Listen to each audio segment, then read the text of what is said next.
everyone and welcome back to my channel. Today I'm going to be talking about, does a dystopian book have to predict the future to be a good dystopian book? Now the simple answer for me is no, so you could just stop watching there if you want to. But I was watching this video of Will Self and some other bloke who I've never heard of on Intelligence Squared. So this is the cool channel where they film these debates between different people about different topics.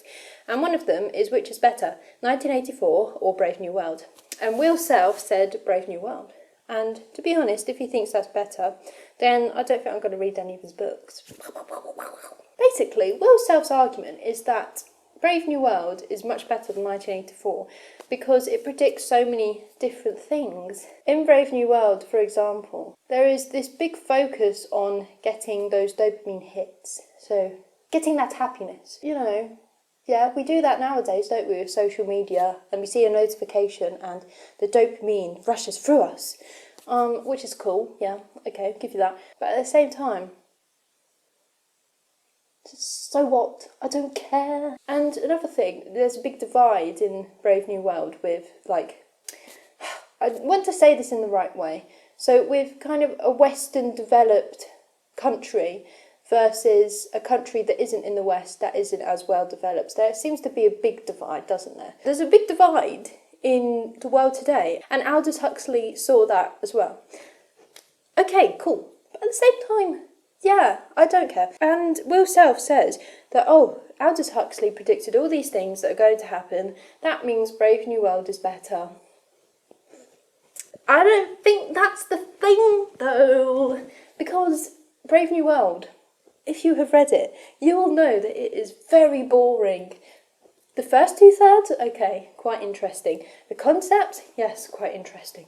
The plot is poop. It's so rubbish. The last third, I was like, oh my god, I'm going to heckin' fall asleep here. So I don't think it's better than 1984. 1984 is set into 3 parts. You sort of know maybe where the story is going. I'm not going to give any spoilers, but it has a very nice structured plot. The ideas are still interesting. Yes, maybe he didn't predict the future. George Orwell didn't predict the future. I couldn't care less. I don't think a dystopian needs to, you know, make these concepts that they think are going to happen, because that's just boring. I'm trying to write some dystopian fiction, and I'm not thinking, what do I think the world's going to look like in a few decades' time? That's not saying that my book's going to be really good or anything, but I don't think really an author needs to have that intention. Let's take The Hunger Games as an example. Excellent book, fantastic plot. At the end of every chapter, you want to carry on reading, it's wonderful. Do I think that's going to happen? No, I don't. But, you know, I don't care. How many times am I going to say I don't care?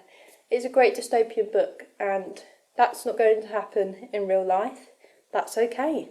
It's like saying, heckin', if you have that argument predicting the future, then what's the heckin' point in fantasy, you know? So there we go. That wasn't very articulate, was it? But basically, no. No is the answer to this video. Cool. What are your thoughts? Which do you think is better, 1984 or Brave New World? Also, why does it have to be 1984 and Brave New World? There are far more dystopian books than that. But yeah, whatever. So yeah, those are my thoughts. Let me know what you think down below. Maybe I'm just really wrong, but I can't be wrong because it's an opinion. And you can't be right or wrong with opinions. That's what a lot of people in our society need to learn. Thank you for watching, and I'll see you in my next video. Goodbye.